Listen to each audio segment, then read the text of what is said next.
ஸ்ரீமாத்ரே நமஹா. கற்புக்கரசியான கண்ணகியோட வரலாறு தான் பார்க்க போகிறோம். கண்ணகி எப்படி மதுரகாளி அம்மனாக மாறினாங்கிறது தான் இந்த வீடியோவில் நம்ம பார்க்க போகிறோம். காவேரி பூம்பட்டினம் அப்படிங்கிற பூம்புகாரில் மிகப்பெரிய வாணிப குடும்பத்தில் பிறந்த பெண் தான் கண்ணகி. அதே இன்னொரு வாணிப குடும்பத்தில் பிறந்த கோவலன் அப்படிங்கிறவனை கல்யாணம் பண்ணிக்கிறா. அவங்க இல்வாழ்க்கை நல்லா தான் போய்கிட்டு இருக்கு. கொஞ்ச நாளுக்கு அப்புறம் அங்கே கோவிலில் ஒரு ஆடல் நிகழ்ச்சி நடக்குது. அங்கே அந்த ஆடல் அரசி மாதவியை பார்த்து கோவலன் காதல் கொள்கிறான். அவளை ஒரு கட்டத்துக்கு மேலே திருமணமும் பண்ணிக்கிறான். திருமணம் பண்ணி மாதவியோடையே குடும்பம் நடத்த ஆரம்பிச்சிடறான். மாதவி ஒரு பரத்தியர் குலத்தை சேர்ந்தவ.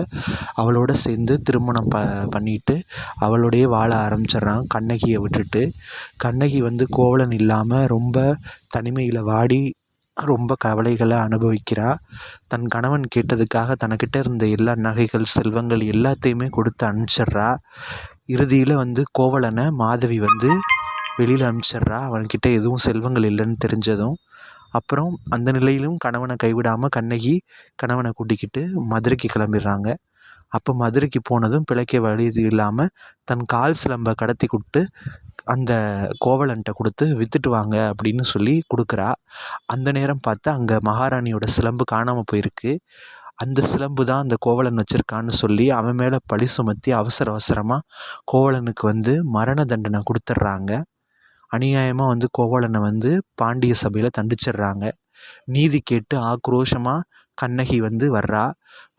தான் பக்கம் உள்ள நீதியை எடுத்து சொல்லி அந்த சிலம்பை உடைச்சி தான் கணவன் கல்வன் இல்லை அப்படின்னு நிரூபிச்சிட்றா.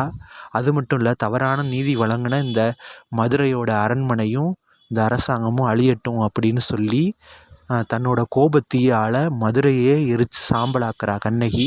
ஏன்னா அவள் பத்தினி தெய்வம். தன்னோட கணவனை தவிர யாரையுமே மனசளவில் கூட நினைக்காத ஒரு தெய்வம் கண்ணகி. அதனால அவளோட வல்லமையால் மதுரையை முழுசாக எரித்து சாம்பலாக்கிடுறா. அதுக்கப்புறம் மக்கள் எல்லாரும் ரொம்ப துன்பப்படுறாங்க. மதுரை மாநகரமே தீக்கிரையாகி அழிஞ்சு போயிடுது.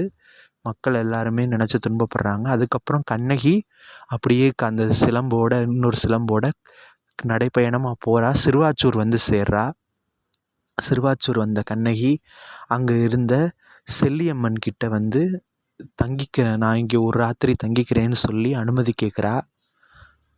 செல்லியம்மன்கிட்ட கண்ணகி கேட்டுக்கிட்டு இருக்கா.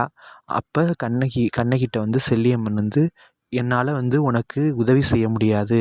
மாயன் அப்படிங்கிற ஒரு மந்திரவாதி தன்னோட மந்திர சக்திகளால் என்னை கட்டி வச்சுருக்கான். அதனால் உனக்கு உதவி செய்ய முடியாது கண்ணகி, என்னை மன்னிச்சிருன்னு சொல்லி அவள் சொல்கிறா. அப்புறம் மாயன்கிட்ட கண்ணகி எவ்வளவோ பேசி பார்க்குறா.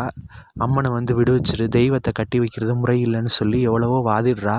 ஆனால் அவன் ஒத்துக்கவே இல்லை. இறுதியில் கோபமடைஞ்ச கண்ணகி தன்னோட சக்தியால் காளியாக உருவெடுத்து செல்லியம்மனை அந்த கட்டில் இருந்து விடுவிக்கிறா.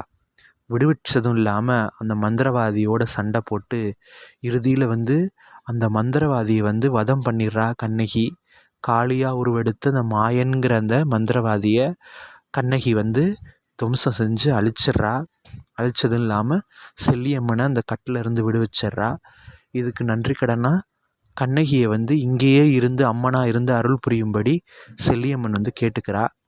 தன்னோட ஸ்தானத்தில் இருந்து இனிமேல் இந்த ஊர் மக்களை காப்பாற்று கண்ணகின்னு சொல்லி கண்ணகியை மதுரகாளி அம்மன் அப்படின்னுங்கிற பேரில் அங்கனையே இருக்க வச்சு அவளுக்கான பூஜை முறைகள் எல்லாத்தையுமே செஞ்சு வைக்கிறா செல்லியம்மன். கண்ணகிக்கு தன்னோட இடத்த கொடுத்துட்டு பின்னாடி இருக்கிற பெருமருதமலை அப்படிங்கிற அந்த பெரியசாமி மலைக்கு செல்லியம்மன் போய் அங்கே ஐக்கியமாயிடுறா. அங்கேயே இருந்து நான் எல்லாருக்கும் அருள் புரிகிறேன்னு சொல்லிட்டு அங்கே போயிடுறா. அது மட்டும் இல்லை, சேரன் செங்குட்டுவன் இமயமலையிலேருந்து கற்கள் கொண்டு கேரள எல்லையில் கற்புக்கரசியான கண்ணகிக்கு ஒரு பெரிய கோவில் கட்டியிருக்கான். இமயமலையிலேருந்து கல் எடுத்துகிட்டு கண்ணகிக்கு ஒரு சிலையும் அங்கே ஸ்தாபனம் பண்ணியிருக்கான். ஆனால் இப்போது அந்த சிலை அந்த இடத்துல இல்லை, செதஞ்சு போயிடுது. ஆனால் சேரன் செங்குட்டுவன் பத்தினி தெய்வத்துக்கு ஒரு சிலை நிறுவி கோவில் கட்டி வழிபடுறான். கண்ணகி தான் அங்கேயும் இருக்கா. இங்கே சிறுவாச்சூரில் மதுரகாளியாகவும் இருக்கா. ஒரு பெண் தன்னோட கற்புத்தன்மையை இழக்காமல் இருந்தால், பத்தினி தெய்வமாக இருந்தால் எது வேணாலும் சாதிக்க முடியும் அப்படிங்கிறதுக்கு உதாரணமாக இருந்தவ தான் கண்ணகி. கண்ணகி கற்புக்கரசி, அவள் தெய்வமாக மதுரகாளியாக இருக்கிறா. தப்பு பண்ணது அரசனாகவே இருந்தாலும் அவன் தண்டனைக்குரிய வந்தான்னு சொல்லி அவனை தண்டித்து நீதியோட நியாயத்தோட தெய்வமாக இன்னமும் கற்புக்கரசியாக மதுரகாளியாக விளங்குறா கண்ணகி.